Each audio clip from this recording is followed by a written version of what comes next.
شهادة للتاريخ أن الإخوان المسلمين تصدوا في هذا الوقت وقاتلوا قتال الأبطال دفاعا عن ميدان التحرير، وزحف الجيوش منهم وكانوا يتصدون وكأنهم في حرب ضروس، وكل منهم يريد أن ينال الشهادة. هذه شهادة. وظهر الإخوان المسلمين بمظهر حضاري، وكان لهم دور كبير في إنجاح الثورة سيكتبه كل الذين شاركوا في هذه الثورة وأنا منهم. ودورهم في يوم الأربع في صد البلطجية دور. ينكر أن نزول الإخوان المسلمين للميدان في المرحلة ازداد الثورة رسوخا في الأرض. مش هذا الكلام، حد يقدر ينكر كده أبدا. يعني إذا أدعو إلى ذعر في غير موقعه أو تخوف إن الإسلاميين جايين عشان ينفذوا أجندة خاصة بيهم. أنا أرى أن إخواننا في الإخوان المسلمين بما لهم من خبرة سياسية مضت واحتكاك بالعمل السياسي بالفعل عبر البرلمان لسنوات طويلة، أراهم من أجدر ومن أكفأ الناس للدخول في هذه المرحلة. والله هم الإخوان المسلمين هم أكبر كتلة برلمانية، خدت بالك إزاي، وهم كجماعة منظمة جدا، وهنيئا لهم إن هم خدوا برلمان، يستحقوا. الناس بتشتغل على الأرض بقى. قابلت ناس تانية متعلمة مقتنعة ومتحررة وناس تبدو يعني بتشتغل في الوسط الفني مثلا اللي هم قلقانين.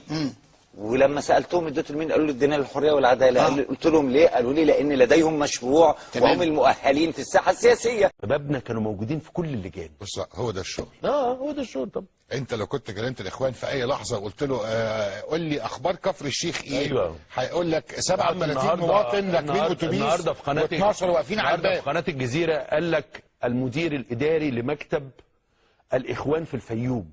يعني ده معناه انه في مكتب وفي مدير فني وفي مدير اداري وفي نائب رئيس المكتب وفي رئيس المكتب، يعني في يعني عارف ازاي، مدرب حراس المرمى، يعني في ايه، عارف طبعا. ازاي طبعا هيراركي في لا الاخوان في لحظه معينه عارفين مين اللي هيطلع يتكلم في القانون، مين هيقول في المجتمعيات، مين هيتكلم في التشريع، مين هيتكلم.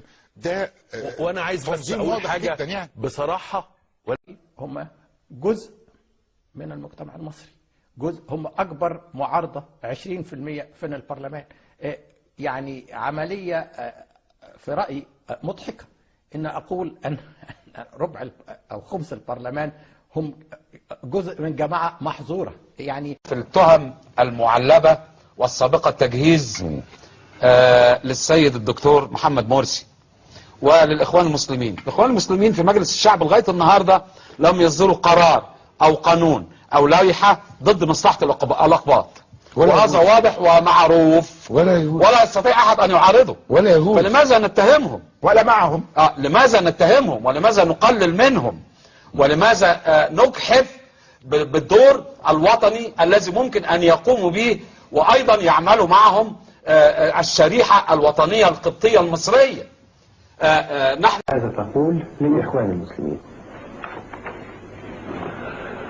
كنتم شجرة ما أروع ظلالها وأورع نضالها، رضي الله عن شهيد استنبتها وغفر الله لمن تعجل ثمرتها. أنا عندي حلم، الحلم ده بيخليني أقول حاجة مهمة أوي، أن من يقود مصر الآن وهم الإخوان المسلمين ظلموا كثيرا وتعرضوا لظلم كثير، وأنا أؤمن بالمقولة التي تقول: من ذاق طعم الظلم عرف معنى العدل. من ذاق طعم الظلم عرف معنى العدل. يمين بالله وأنا قاعد في هذا المكان إن جميع القضايا اللي اتعملت للإخوان المسلمين ملفقة في عهد حبيب العدل. جميع القضايا بلا استثناء اللي اتعملت للإخوان المسلمين ملفقة. كنت بتتعرض الآن من يتهم الإخوان المسلمين أنهم لن يسلموا السلطة، وأنا أعتقد أن الإخوان تؤمن بالتعددية، وأننا سنسمع أن الرئيس مرسي كان رئيسا سابقا من غير ما يدخل السجن، إن احنا ممكن نلتقي به في الشارع ويقول: أنا كنت رئيسا لمصر.